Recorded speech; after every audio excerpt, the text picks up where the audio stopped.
Hello everybody, एक बार फिर से आप सभी का हेल गार्डन में स्वागत है। यह बीडीडीएच नोवेल का एपिसोड नंबर 225 और इसमें जियान हन्या और हनली का खात्मा करने वाला है। अगर आप सभी स्टोरी को फॉलो कर रहे हो तो फिर पता ही होगा कि ये दोनों कौन है। चलो ये भी अच्छी बात है, मैं भी काफी इरिटेट हो चुका था। बिना टाइम वेस्ट करे हम करते हैं पिछले एपिसोड का रिकैप। उससे पहले फटाक से आप लोग वीडियो को लाइक और सब्सक्राइब कर दो। Now let's recap. जैसे पिछले एपिसोड की शुरुआत होती है, जियान का ऑरा जो कि 9 स्टार के पीक पे राइज हो चुका होता है, उसे देख के जुन्नर और एंसेस्टर शाओज़ान काफी परेशान हो जाते हैं, क्योंकि जियान अगर अपने आप पर कंट्रोल नहीं कर पाया तो फ्यूचर में वो कभी दोशंग में ब्रेक थ्रू नहीं कर पाएगा। लेकिन अच्छी बात यह है कि जियान अपने आप पे कंट्रोल कर लेता है। वो पीक 9 स्टार दोजन की स्ट्रेंथ को सप्रेस करके वापस 6 स्टार तक ले जाता है। लेकिन जियान का ऑरा फिर से रिबाउंड हो गया था। एंड में आके जियान का ऑरा स्टेबलाइज होता है 8 स्टार के पीक पे, क्योंकि जियान की नई स्ट्रेंथ थी। इस वजह से एंसेस्टर शाओज़ान बताते हैं कि तुम बचे हुए टाइम में से अच्छे से ट्रेन करो, क्योंकि जब तक तुम अपनी पूरी स्ट्रेंथ को अच्छे से कंट्रोल नहीं कर पाते तुम शाओ क्लैन के टैटू को ड्रॉ नहीं कर पाओगे। और सच में प्रोसेस काफी टीडियस होती है। अपनी ब्लड लाइन को एक्टिवेट करने के लिए जियान को स्काई फायर 3 मिस्टीरियस चेंज को एक्टिवेट करना होता है, जिसके कंप्लीट वर्जन को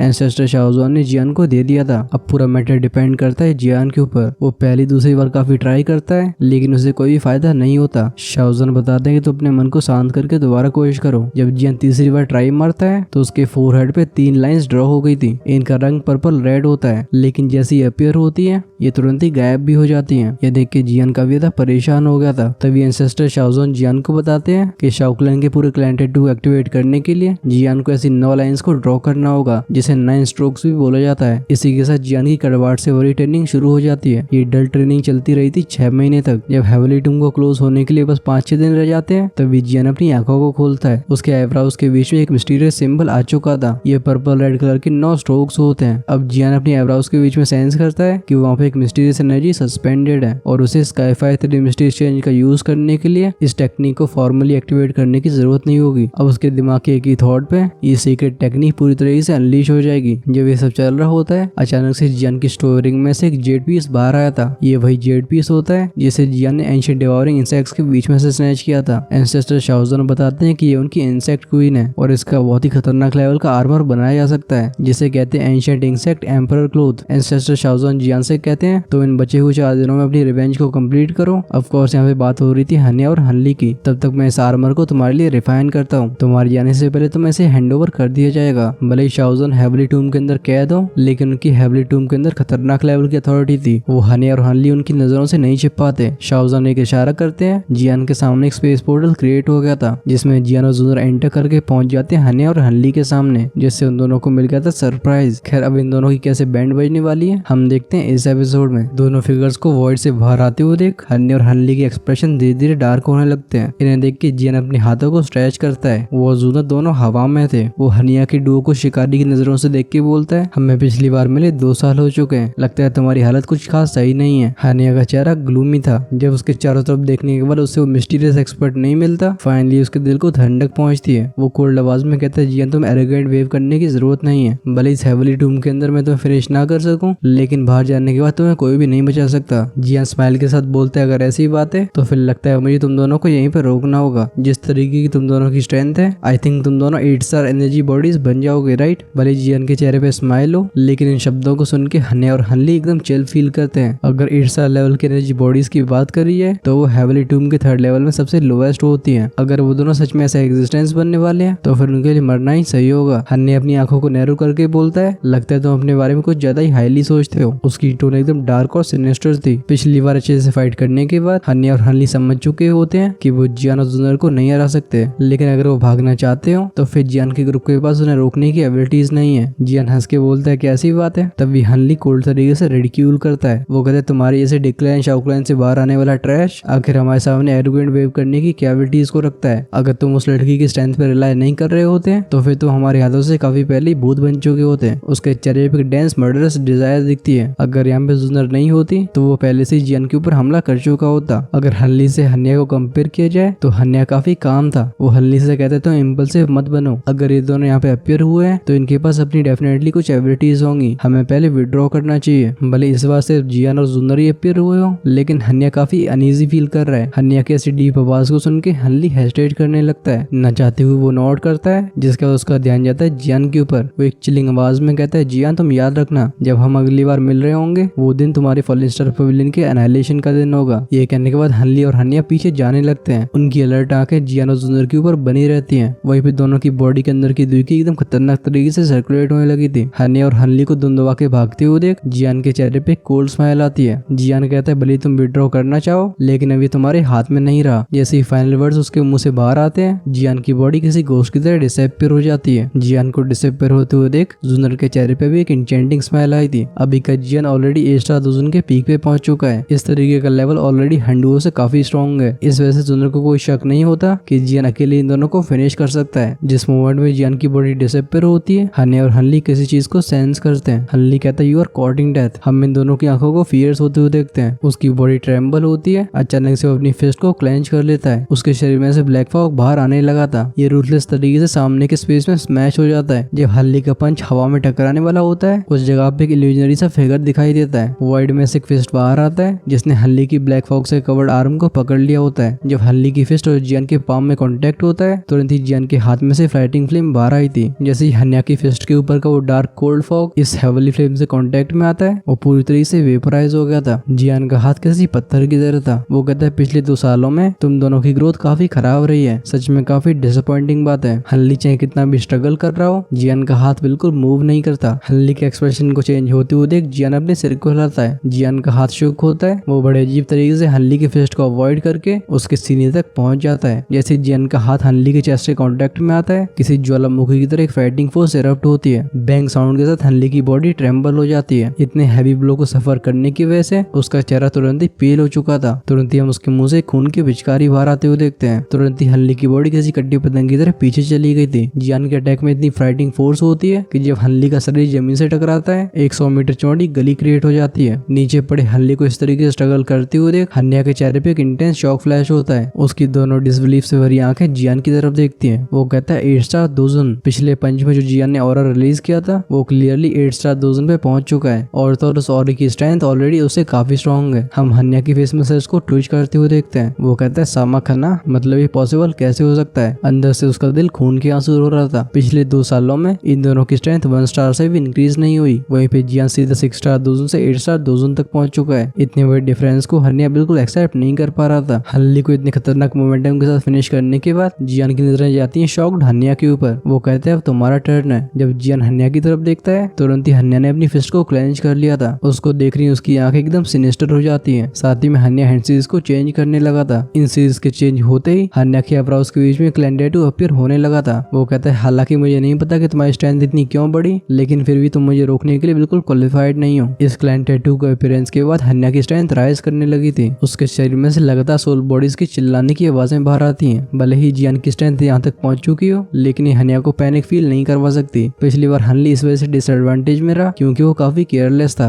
उसने इवन अपने क्लैन टैटू को एक्टिवेट नहीं कर पाया वरना जियान हनली को इतनी जल्दी फिनिश नहीं कर पाता। इस वजह से हन्या को अपने ऊपर विश्वास था कि जब तक वो केयरफुल रहता है जियान उसे यहाँ पे रोक नहीं सकता। भले ही उसने अपने क्लैन टैटू को समन कर लिया हो लेकिन हन्या की यहाँ पे रोक के जियान से फाइट करने की इंटेंशंस नहीं होती क्योंकि थोड़ी सी दूरी पे खड़ी जुनर की पैनी निगाहें हन्या के ऊपर टिकी हुई होती हैं। जुनर जियान से भी ज्यादा पावरफुल है। जैसे ही वो इंटरवीन करती है हन्या की यहाँ पे मौत बिल्कुल पक्की है। वो अपनी राइज हो रही दुखी का फायदा उठा के पीछे मुड़ के रे ऑफ लाइट में ट्रांसफॉर्म हो गया था जो कि तेजी से दूर जाने लगती है। हन्या जो कि धुंधवा के भाग रहा होता है हम उसे अपने दांतों को क्लेंच करते हुए देखते हैं। वो कहता है हनली तुम बिल्कुल चिंता मत करो मैं जियान से तुम्हारा बदला जरूर लूंगा। लेकिन हन्या के मुंह से जस्ट ये आवाज बाहर आई होती है तब अचानक से उसका फिगर वहीं पर रुक जाता है। वो अपने सर को ऊपर उठाता है। उसकी तीखी निगाहें देखती हैं थोड़े से डिस्टेंस पे। अभी उस स्पॉट पे एक फिगर मौजूद था जिसके पीछे क्रिस्टल क्लियर बोन विंग्स होते हैं। अभी जियान की रिडिक्यूल से भरी नजरें हन्या के ऊपर होती हैं। जब वो जियान की स्पीड को देखता है जिसे वो बिल्कुल सेंस नहीं कर पा रहा हन्या का दिल भी बैठ जाता है लेकिन वो हेजिटेट नहीं करता। तुरंत ही उसके पैर हवा में टकराते हैं। बिना रोक टोक के उसकी की रिलीज हो गई थी। वो एक एक्सट्रीमली पावरफुल एनर्जी प्रेशर को कैरी करते हुए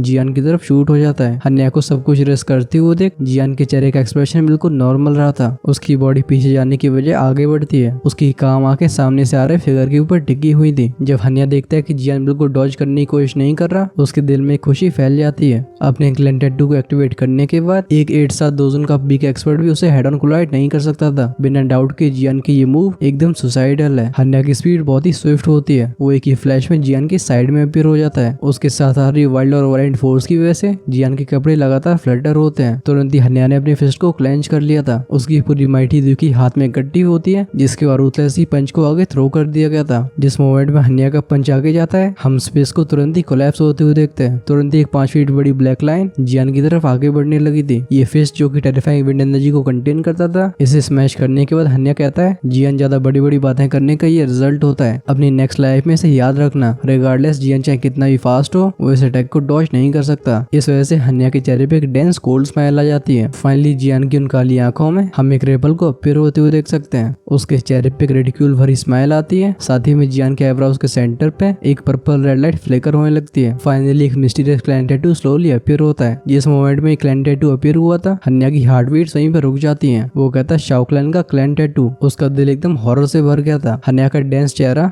जो कि काफी क्लोज प्रॉक्सिमिटी में आ चुका था, उसे देख के जियान के चेहरे पे स्माइल आती है। जियान कहता है इट्स ओवर। उसका फिस्ट क्लेंच होता है। अचानक से एक वॉलेंट दुखी सामने की तरफ रिलीज हो जाती है। अगले पल में बैंग साउंड के साथ दोनों फिस्ट कोलाइड हो गए थे। इस कोलिजन की वजह से बहुत ही खतरनाक साउंड अपीयर होता है। नीचे ग्राउंड में मकड़ी के जाले की तरह कई मोटी मोटी लाइंस फैलनी शुरू हो जाती हैं। तभी आसमान में इसकी वजह से स्टॉर्म क्रिएट हुआ था, उसमें से चीज साउंड के साथ एक फिगर बाहर शूट हो जाता है। ये फिगर हैवी तरीके से जमीन से टकराया था। इसके बीच में जो भी पत्थर आते हैं, हम उनके तुरंत ही परकच्चे उड़ते हुए देखते हैं। हन्या जो कि पत्थर और मिट्टी में दबा हुआ होता है, उसके मुंह से हमें ग्रक की साउंड सुनाई देती है। साथ ही में उसके पूरे मुंह को खून कवर कर लेता है। वो सेंस करता है कि उसके शरीर के अंदर से उसकी लाइफ फोर्स बहुत ही जल्दी गायब हो रही है। फाइनली उसकी आंखों में एक टेरिफाइड एक्सप्रेशन आया था। तभी आसमान में एक पतला सा फिगर अपीयर होता है। इसकी इमोशनलेस आंखें देख रही होती हन्या को, जो कि अपनी आखिरी सांसें गिन रहा है। जियान अपने सिर को हिला के कदमों को आगे बढ़ाता है। फाइनली वो जुनर के पास पहुंच चुका था। तभी जियान की चिलिंग आवाज हन्या के कानों में एंटर करती है। वो कहता है रिलैक्स, फ्यूचर में और भी हन क्लैन के मेंबर्स तुम्हें ज्वाइन कर रहे होंगे। इस इंडिफरेंट आवाज को सुनने के बाद हन्या की आंखों के सामने डार्कनेस फैल जाती है। सीन चेंज होता है। हम देखते हैं एंशिएंट हॉल को। वहाँ का स्पेस फ्लक्चुएट होता है। 2 फिगर्स अपीयर होते हैं। ऑफ कोर्स ये हमारे जुनर और जियान थे, जो कि हंडुओ का काम तमाम करके वापस आ रहे हैं। इस बार की फाइट सच में काफी तेज थी। जियान ने दोनों अटैक्स में बिल्कुल होल्ड बैक नहीं किया था, क्योंकि वैसे भी हेवली टूम जल्दी से क्लोज होने वाली है। जियान इन दोनों नमूनों के ऊपर और भी टाइम वेस्ट नहीं करना चाहता था। हन्या और हनली दोनों 8 स्टार दोजन के लेवल पे थे। अगर वो दोनों अपने हैंड्स को ज्वाइन कर लेते, तो फिर किसी ऑर्डिनरी 9 स्टार दोजन को भी इन दोनों को फिनिश करने में काफी परेशानी होने वाली थी। लेकिन इन दोनों में किसी ने भी एक्सपेक्ट नहीं किया होता कि जियान की स्ट्रेंथ इस तरीके से राइज होगी। इस वजह से सरप्राइज फैक्टर का यूज करके जियान एकदम एडवांटेज में आ चुका था। जियान इन दोनों में से एक को तो तुरंत ही फिनिश कर देता है, क्योंकि अगर दोनों डेस्परेट हो जाते तो फिर इन दोनों से डील करने में जियान को भी काफी एफर्ट्स लगाने पड़ते।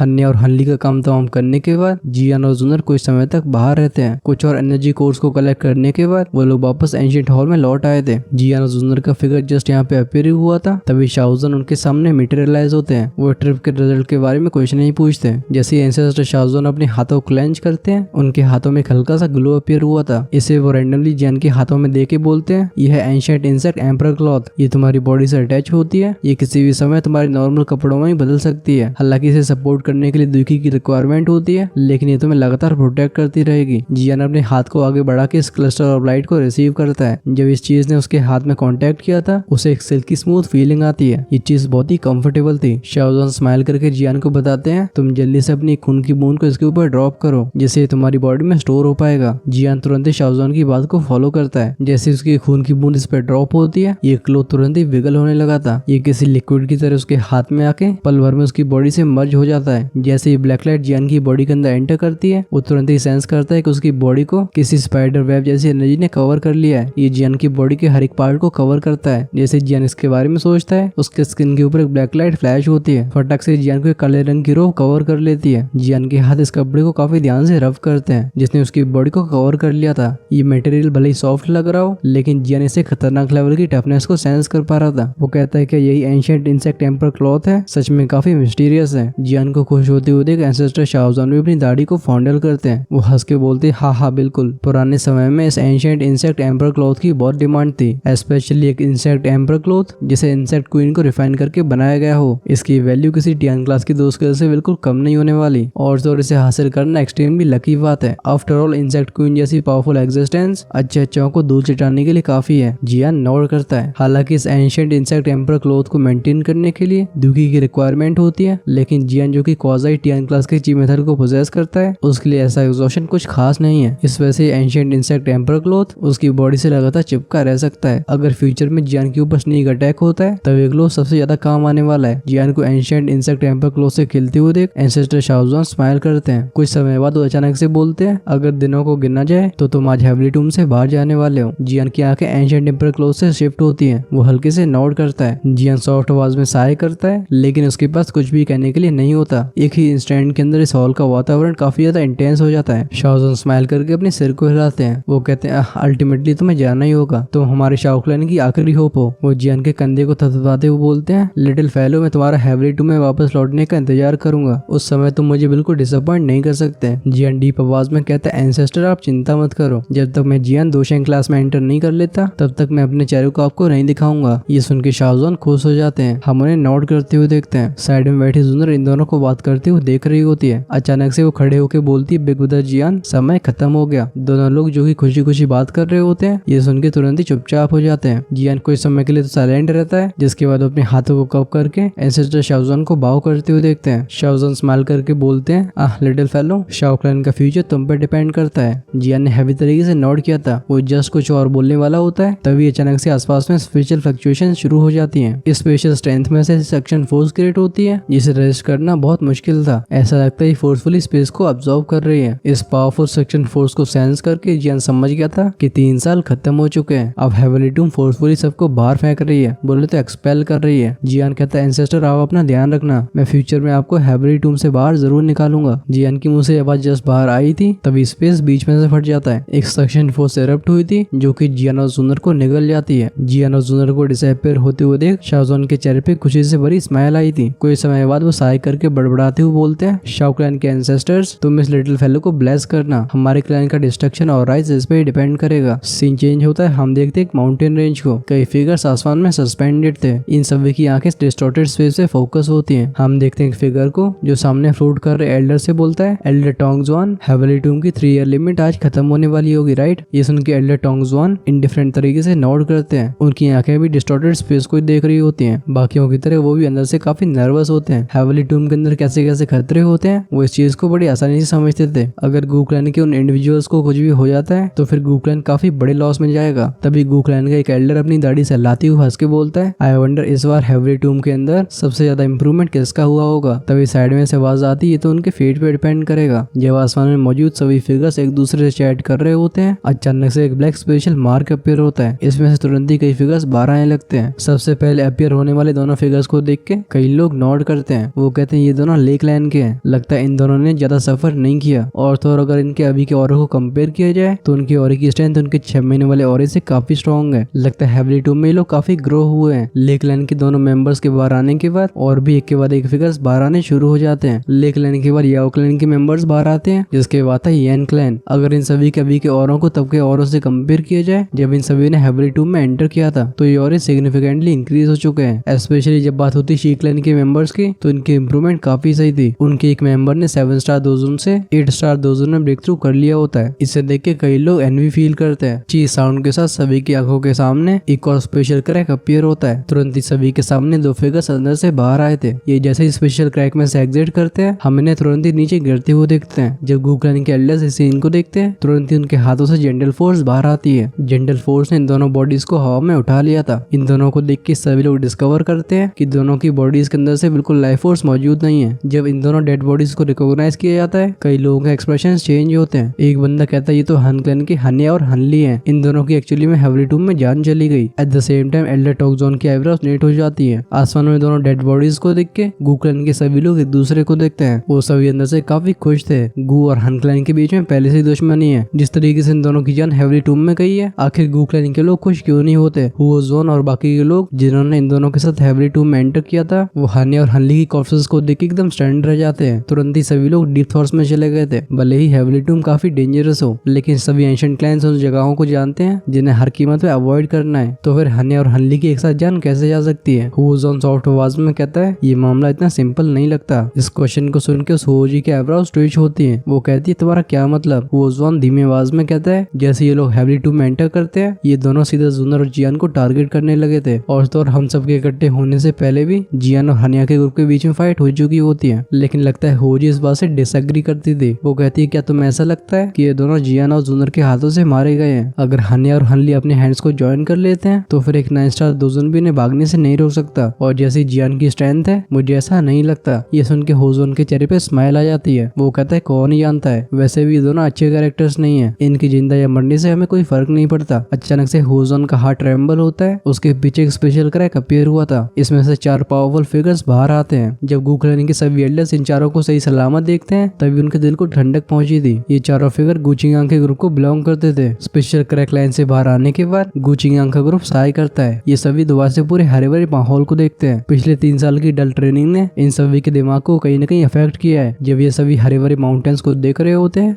तभी गुचिंगांग के ग्रुप की नजरें पॉज होती है दोनों डेड बॉडीज पे जो कि हवा में सस्पेंडेड थी। चारों लोग तुरंत ही चौंक जाते हैं। गुहुआ कहते हैं हाँ ये तो हान्या और हनली है। गुचिंगांग अपनी आईब्रोज को नीट करके बोलता है ये दोनों डेड हो चुके हैं। ये सुन के गुहुआ एकदम सरप्राइज हो गया था। वो कहता है इतना रूथलेस कौन हो सकता है, उसने एक्चुअली इन दोनों रूथलेस कैरेक्टर्स को मार डाला। चारों लोग पलकें झपकाते हैं जिसके बाद एक दूसरे की तरफ देखते हैं। चारों की जुबान पे एक ही नाम आता है और ऑफ कोर्स वो होता है जियान। गुजन कहता है एल्डर शाओजोन ने तब अटैक नहीं किया था। जिस तरीके का उनका कैरेक्टर है उन्हें ऐसे छोटे मोटे कैरेक्टर्स की परवाह नहीं होगी। और तो ये दोनों लोग काफी चालाक थे। ये डेफिनेटली उन एनर्जी बॉडी से पंगे तो नहीं लेंगे जिन्हें प्रोवोक करना ये बिल्कुल ऑफेंड नहीं कर सकते। इस वजह से बस एक ही पॉसिबल आंसर बचता है जो कि है कि इन दोनों की जान उनके दुश्मनों के हाथ से गई है। और तो और पूरी हेवरी टूम के अंदर इन दोनों को मारने की जिसके पास एबिलिटीज है वो हम चारों ही हैं, लेकिन हमने ऐसा बिल्कुल नहीं किया। तो फिर चीजों को अगर इस तरीके से देखा जाए इन दोनों की मौत के पीछे जियान और जुनर का ही हाथ हो सकता है। गू चिंगांग बॉय से कोड की गहरी सोच में चला जाता है। वो कहता है अगर हान्या और हनली एक साथ काम करते हैं तो एक 9 स्टार दोजोन से भी फाइट कर सकते हैं। भले ही जुनर स्ट्रॉन्ग हो लेकिन एटलीस्ट वो इन दोनों को भागने से नहीं रोक सकती। जब सभी के माइंड्स में अलग अलग थॉट्स चल रहे होते हैं स्पेस फेज से रिपल होता है। तुरंत ही 2 फिगर्स खाली हवा में चलते हुए सभी के सामने आ जाते हैं। जैसे ही दोनों अपीयर होते हैं गू चिंगांग के ग्रुप की आईब्रोज एकदम नैरो हो जाती हैं। वो खुद से कहता है ये जियान है, क्या ही पावरफुल हो रहा है। तभी मैं कहूँ कैसा कैसे हो सकता है। चलो इसी के साथ हम हेवरी टूम वाले आर्क को एंड करते हैं। वेल सीन कुछ ऐसा है किससे आगे फाइट होने वाली है और वेल जियान की फाइट किससे होने वाली है ये तो तुम खुद ही गैस कर सकते हो। लेकिन नेक्स्ट एपिसोड में जियान इस गू रियल्म को छोड़ के चला जाएगा। सो आई होप आप सभी समझ रहे होगे। ऑफ कोर्स अगर आपको ऐसा लगता है कि भली फाइट आदि हो लेकिन मुझे एपिसोड की ड्यूरेशन बिल्कुल कम नहीं करनी चाहिए तो आप इसके बारे में कमेंट्स में लिख के जरूर बताना। पिछली बार तुम्हारे भाई का दिमाग थोड़ा सा भटक गया था लेकिन अब डेफिनेटली वो मोमेंट काफी क्लोज आ चुका है जब जियान फिर से क्वीन मेडुसा से मिल रहा होगा। और ऑफ कोर्स हम वेलकम कर रहे होंगे एक नई मेहमान का जिसकी वजह से मास्टर येलाओ की जिंदगी एकदम लाइवली हो जाएगी। चलो हम इस वीडियो का लाइक टारगेट रखते हैं 10,500 लाइक्स का। देखते हैं क्या तुम सभी से शाम तक कंप्लीट कर पाते हो। अगर मुझे ऐसा लगेगा कि इसकी कंप्लीट होने की पॉसिबिलिटी है तो ऑफ कोर्स मैं नेक्स्ट एपिसोड को आज ही प्रिपेयर करने की पूरी कोशिश करूंगा। जो लोग चैनल पे पहली बार आ रहे हैं वो नीचे दिए गए सब्सक्राइब बटन को स्मैश कर सकते हैं जिससे फ्यूचर में हेल गार्डन के वीडियोस आपके पास लगातार पहुंचते रहे। अब हमारी मेंबरशिप को ज्वाइन करके भी हमें सपोर्ट कर सकते हो। ऐसा करने से आप अर्ली एक्सेस जैसे फीचर्स का फायदा उठा पाओगे क्योंकि यूट्यूब के इसी फीचर का यूज करके मेरे पास पहले से आप सभी को वीडियोस को प्रोवाइड करने का ऑप्शन होता है। Well that's all for today. Join का बटन आपको चैनल के होम पेज पे मिल जाएगा। Definitely check that out. अगर आपने पिछले पार्ट को मिस कर दिया था तो उसे देख सकते हो आप लेफ्ट में क्लिक करके। राइट में आपको दिखाई देगा नेक्स्ट एपिसोड। ऑफ कोर्स जैसे ही वो अवेलेबल होता है। तब तक के लिए सायोनारा।